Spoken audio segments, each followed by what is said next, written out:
Well, Pope Francis left Ireland just moments ago, but before he left, he did today ask for forgiveness on behalf of the Catholic Church for sexual exploitation by some members of the clergy in Ireland. This was the final day of the first papal visit to Ireland in almost 4 decades. Now, Francis called the abuse a scandal and betrayal, and he said he would seek a greater commitment to eliminating it.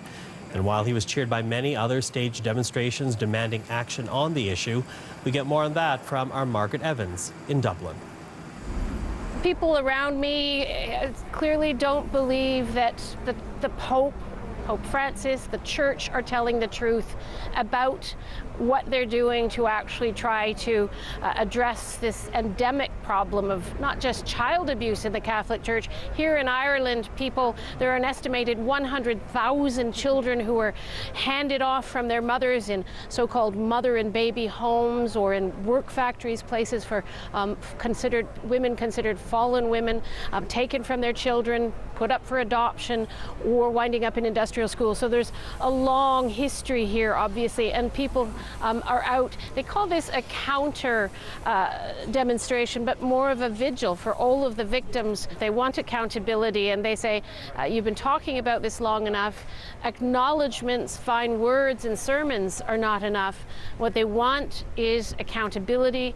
They want these crimes to be treated as crimes. He did meet yesterday with 8 survivors, with campaigners, who came away saying they felt he was personally sincere. He offered an abject apology, and this morning when he was at that shrine in Knock, he talked about the open wound of abuse and saying that it was a challenge to the Church to provide justice and accountability, truth and justice for the victims. But of course, for even people who support the Church aren't entirely sure that he can deliver that. Whether he has the will is the question, whether he has the power with the Curia in Vatican City, in Italy, is a question for many here. And of course, adding to the controversy here and to the anger of people here has been a letter that was published by a powerful former Vatican official who's basically accused Pope Francis of having knowledge of some of the scandals in the United States as long ago as 2013. I do have to say, put some context around that.